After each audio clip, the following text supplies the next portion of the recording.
Good morning, Rabotai. Welcome to breakfast and the class, which is dedicated today in loving memory of Sammy Sayed, Alav Shalom, Leilun Nishmat Shalom and Rivka, Alav Shalom, sponsored by his son Isaac Sayed, along with the cold brew.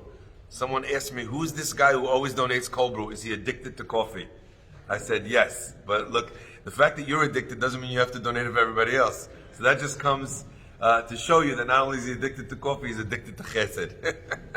Okay, let's get cracking. Chodesh Tov Mevorach, my dear friends, attendees, listeners, v'chulu. Welcome to this new month, the month of Shevat. And in this month, we have our rabbis tell us that the letters of the Chodesh of Shevat are an acronym for Shenitbaser Besorot Tovot, that we should be given Besorot Tovot, good news. Okay? Now, if that just sounds like some sort of random, compilation of words that happen to be good, and not Shenelech Betat Shirutim, I don't know, whatever. We're going to go to the bathroom with constipation. You can find other words that match the same letters. So the idea is not just that we found words that match the acronym of Shevat that happen to be nice, but rather there's a deeper understanding here. And I'd like to take a look at that together with you today. The Bnei Yissaschar, one of the great Hasidic Rebbes, writes a piece on each one of the various months. And it's always an interesting thing to look at what he says about each month, to understand the power and the koach that is hidden in that month that a person can draw from. And Shevat, Rabotai, no pun intended, is the month that you can draw the most from. The mazal of the month of Shevat is Deli is a pitcher, okay, a bucket. And it's interestingly enough that the Gemara tells us that if Am Yisrael had a mazal, then you know what the mazal of the Jewish people would be? The mazal of the Jewish people would be Deli, would be a bucket. Why? Where do we find these words expressed all throughout the Torah? It says about the Avraham Avinu, who was the origin force of the Jewish people, our forefather Abraham, that Avraham Avinu, his mission in the world was to bring the world to recognize HaKadosh Baruch Hu. In fact, he's categorized as a person who was Vayikra B'Shem Amonai, that he would call out in the name of God, and many, many people came back to the understanding that God runs the world through Abraham's methodology, which was the methodology of kindness. So Abraham's midah of chesed, his character trait, is not his goal, it's the way he achieves his goal. And what is his goal? His goal is ultimately to do the greatest chesed of all, which is to take the soul of a person that wandered away from its connection to Borei Olam, to HaKadosh Baruch Hu, and to reunite the souls of the world with their Father in heaven. So it was Avraham Avinu who managed to capture for us this mission that the Jewish nation has, to be Or Lagoyim, to be a light unto the nations. Where do we get that from? We got that from the fact that Avram, who was originally called Avram because he was Av Aram, he was the father of Aram, the area in which he lived, and he became Avraham. He went from the father of a locale, of an area, of a region, to Avraham, Av Hamon Goyim, a father to many nations. So Rabotai, how did Abraham, what was his capability? How did he figure out how to be able to bring the Torah and to bring God's faith to the masses? He had a very faithful servant, and the servant was called Eliezer. And what does the Pasuk say about Eliezer? That Eliezer was Dole umashke mitorato shel rabo. What does that come from? The Pasuk calls Eliezer Damesek Eliezer. Now, not only does that mean that he was from Damascus, i.e., he was Sham. Every Halabi always said, look, you see, the Shami is the servant, right? They always love the jokes. Oh, the Halabi, the Shami, non-stop, they have the banter between them, okay? But the Pasuk tells us that Eliezer was Damesek Eliezer. He was Doleu Mashke, he drew and then he gave the water to other people to drink. Now, what's fascinating to realize is that not only does Eliezer have this categorization of someone that draws from the well of Torah and passes it on to others, but in fact, Eliezer himself this character trait that he had as the person who was disseminating the mayim. Mayim is always compared, water is always compared to Torah. It's the defining feature he looks for in the mother of Am Yisrael. When he looks for Rivka, what does he say? I'm going to find the woman that takes her pitcher and tilts it and gives me to drink. What is Eliezer looking for? He's looking for the thing that he does. And therefore, he's looking for an expression of that in Rivka. And in the mother, the first mother that was chosen from Am Yisrael, as opposed to Sarah, which was a different ballgame. She just married a regular guy, Abraham. Here it's the first mother of Am Yisrael that was chosen was Rivka, was because she had this ability to draw water and to serve others. To be able to take Ush'avte Mayim Miratzon, right? Mayineh, you were able to draw the waters of Torah out and disseminate it to others. So Rabotai, I want to draw and connect this idea to number one, the month, but also to the parasha that we're learning about. You know, in our parasha we read a very interesting midrash, and the midrash says as follows.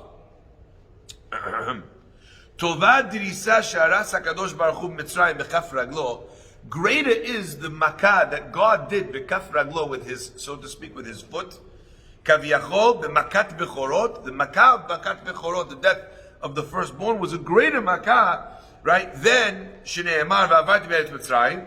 Greater was that makah mimilo chofnaim piach kivshan shel Moshe v'Aaron, from the full handful of Moshe and Aaron that they filled up with the ashes which they threw up in Mitzrayim, which resulted in the plague of boils.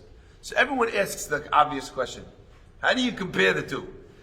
If you're looking in terms of makah, which makah was a stronger makah? Makat bechorot, where every firstborn dies, that's a blow. The fact that people got a bunch of boils, new, like they say. New. I mean, it's a terrible plague, don't get me wrong. But how could you compare Shechin to Makat Bechorot? That the Midrash has to tell you that, you know what? Greater was Makat Bechorot than Shechin. And the Chida explains something unbelievable. He says that the Makah of Makat Bechorot, it was something that happened at midnight in Egypt, but after it happened, it happened. Once it was over, it was over. Once the people died, whoever died was going to die, chalas, they were done. When it came to Shechin, the boils, although the other makot, when the makah was over, it was done, with Shechin, the makah of Shechin never left them.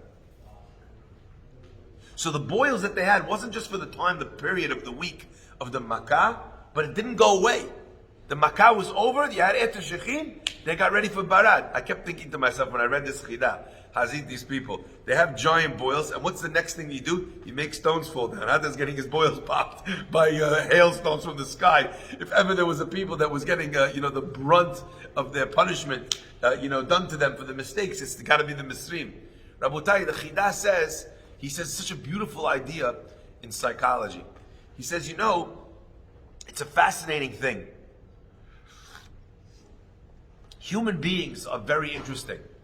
If you take a look back in time at the life of a person 500 years ago, or even 200 years ago, before the Industrial Revolution, your wife was making you dinner. It was an all-day affair. She didn't get salt in a bag that was delivered to her house. She didn't have a chicken that was sent koshered, slaughtered, defeathered, cut into quarters, right? She didn't have the vegetables delivered. She had to go to the garden and pick out all the vegetables and grind the salt and then do the pepper. Now today, we're so bougie that we like going backwards. Like, now if like salt comes in a bag, you're like, oh my God, you have like salt in a bag? You don't have like a salt grinder from the pink Himalaya salt, right? We've moved backwards in time, Rabotai. But the amazing thing about the world that we live in is the things that used to take them forever. You were cold, your wife was like, oh honey, you're cold. She couldn't turn on the heat, right? She had to knit you a sweater. She'll be like, you'll be warm next May. I don't know what she said to you, but at the end of the day, right, you have to go outside into the snow to chop wood, which was then wet. You understand? The world was so tedious as compared to our world. And you'd think we'd be living life on easy street. people couldn't afford shirts. Now you get a 6-pack of shirts delivered to you from Costco, for $3. It's amazing. You go to Alibaba, they pay you to take it. Right? This is the world that we live in. It's a crazy thing. So you'd think that the world that we live in would be easy. People would be happier. All of our needs are taken care of. It used to be, you couldn't drink water from the well without thinking you're going to get the Black Plague. Now, what are we worried about? We're worried if the water is alkaline. What the heck is wrong with us? It's amazing. Our world is so much better, so much more advanced, and we're so much more depressed. Why? The Chidah says amazing. This idea. The Midrash says, don't think that the Makkah of Shechin was worse than the Makkah of Makat Bechorot.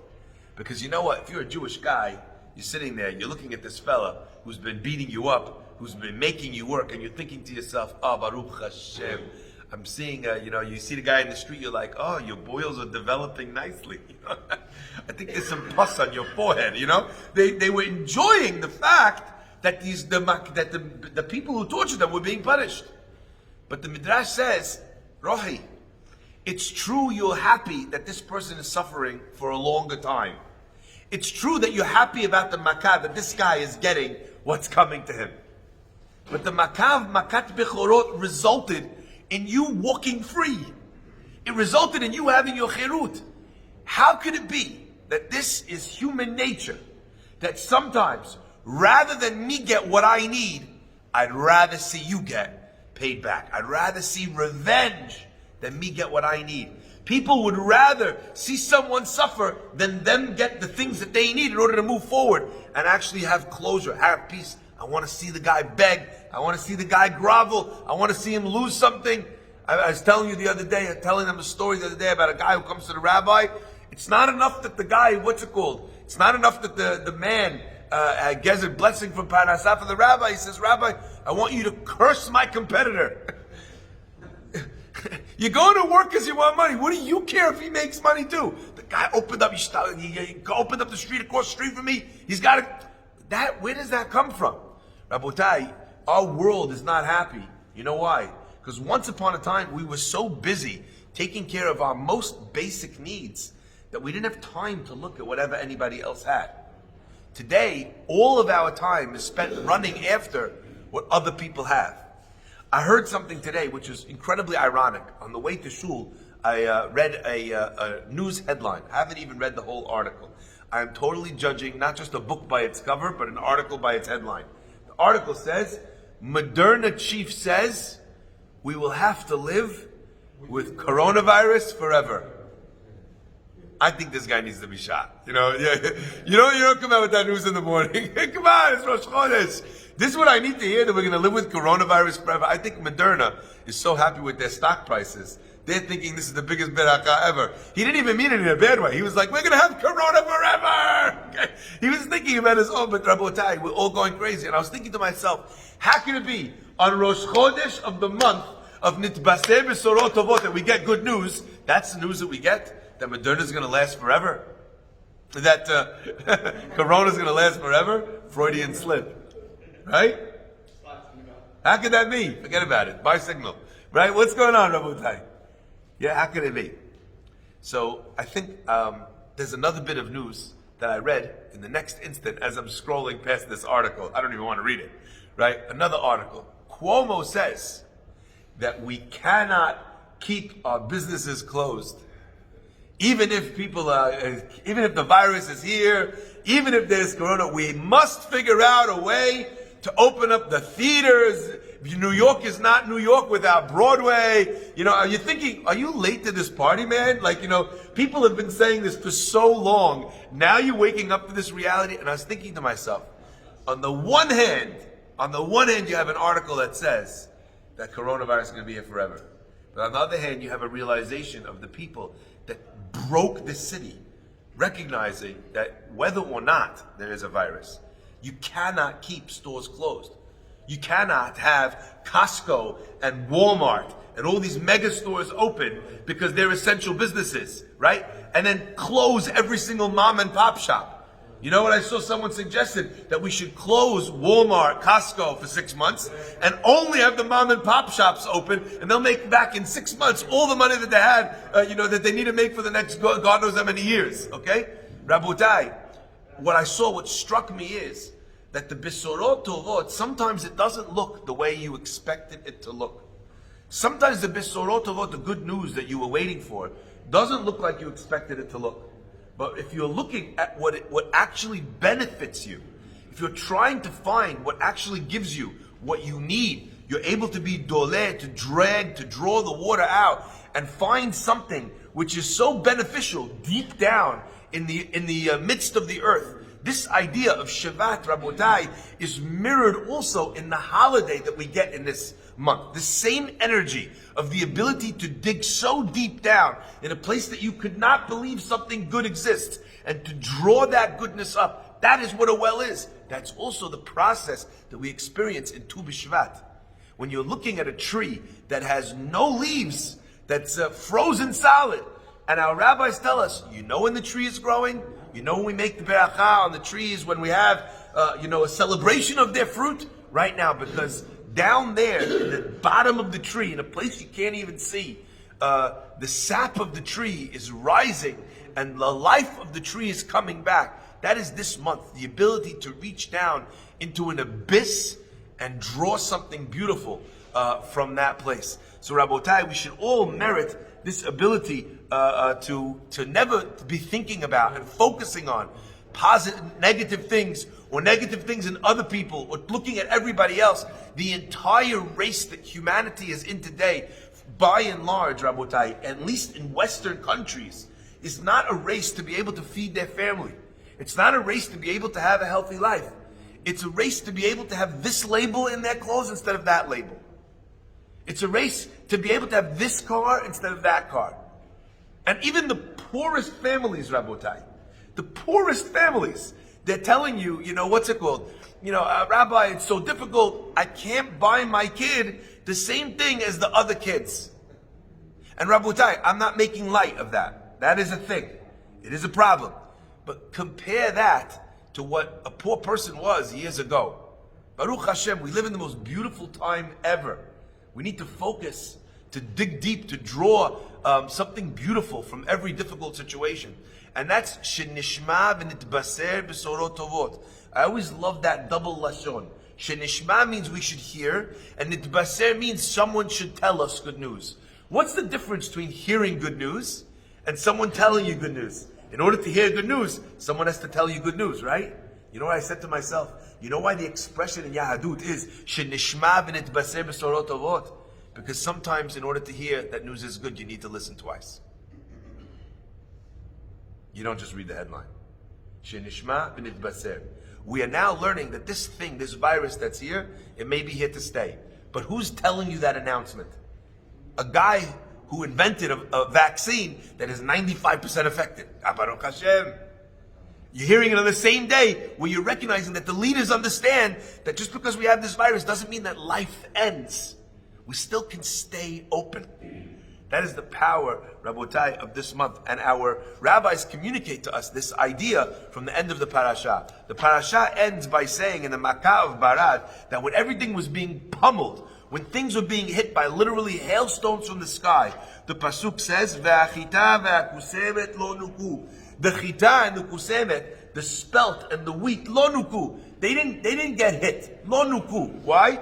Ki afilot hena, because they were young, they were right in the beginning of their growth. Okay.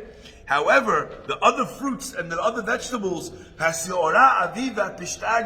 but the flax and the barley, those were completely destroyed. Nukata. Why? Because they had already grown to their level beyond the beginning of their growth. They were already in a place where they were standing tall, where they were stiff, where they were solid.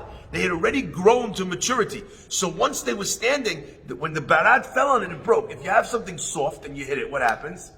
Nothing, right? If you have something hard and you hit it, it can break.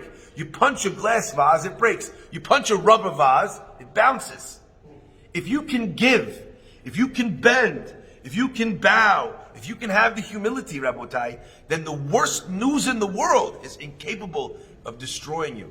So what creates a person that no matter what news they get, it's nishma v'nitbaser besorot tovot, that all news, like they say, is good news? What creates a person like that? A person who's capable of drawing deep, of finding something positive, something to hold on from the depths of the earth, to be able to find and to consider that to be powerful. May Hashem grant us this humility. May Hashem grant us this attitude. May Hashem grant us this eye. Chodesh Tov u'Mevorach. Baruch Adonai Le'olam.